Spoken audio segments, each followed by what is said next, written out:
అందరికీ నమస్కారం. దేవీ నవరాత్ర పూజా ఫలం అనే అంశాన్ని గురించి వివరించుకుందాం. వివరిస్తున్నవారు బాలసుబ్రహ్మణ్యం, కలవలపల్లి. ఓం శ్రీ కనకదుర్గాయై నమః. దేవీ నవరాత్రులలో 9 రోజులు ఉపవాసంతో కానీ ఒక పూట భోజనంతో కానీ నియమంగా దేవీ పూజ చేయాలి.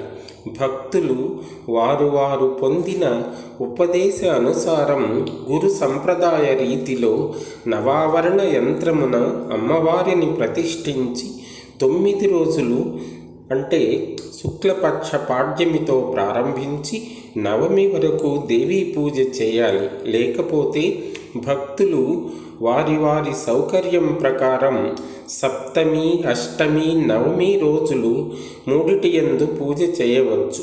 దశమి నాడు విజయదశమి అవుతుంది. ఆ రోజుతో వ్రత పరిసమాప్తి అవుతుంది. శ్రీదేవి అనే పదానికి ప్రకృతి యందలి ప్రతి పదార్థంలో ఉన్న చిత్శక్తి, ప్రకాశం అని అర్థం. ఆ ప్రకాశవంతమైన చిత్శక్తిని పూజించడమే శ్రీదేవి పూజ. సామాన్యంగా దీనిని రాత్రులలో చేస్తూ ఉంటారు. రాత్రులు తమోగుణ సంకేత పదాలు. నవ అంటే 9. 9 తమోగుణ సహితమైన అవయవాలు. మన శరీరంలో 2 కళ్ళు, 2 చెవులు, 2 నాసికా రంధ్రాలు, 1 నోరు, మలమూత్ర ద్వారాలు 2గా కలవు.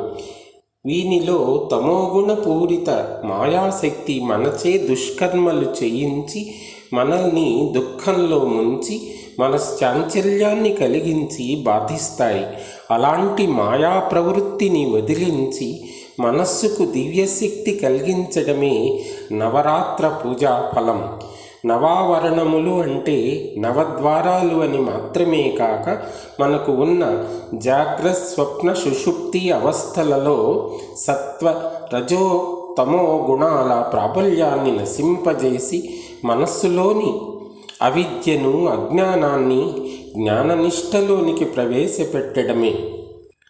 సప్తమి నాటి పూజ సప్త వ్యసనాల నుండి తమోగుణ వర్జనమని, అష్టమి నాటి పూజ అష్టధాతువుల నుండి తమోగుణ వర్జన కొరకు అని, నవమి నాటి పూజ నవద్వార వృత్తుల తమోగుణ వర్జనమని, దశమి నాటి పూజ దశేంద్రియ వృత్తులలోని అజ్ఞాన ఆవరణాన్ని తొలగించి జ్ఞాననిష్టయందు మనస్సును నిలిపి సర్వాభీష్టాలను ప్రసాదిస్తుంది అని దేవీ భాగవతం చెప్తుంది.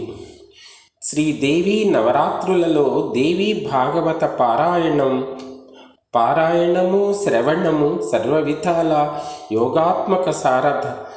యోగాత్మక ఆరాధన, మంత్రాత్మక ఆరాధన, ద్రవ్యాలతో కూడిన తంత్రాత్మిక ఆరాధన, మహావృత్తితో కూడిన జ్ఞానాత్మక ఆరాధన చేసినట్లు అవుతుందని దేవీ భాగవతంలో విశేషంగా చెప్పారు.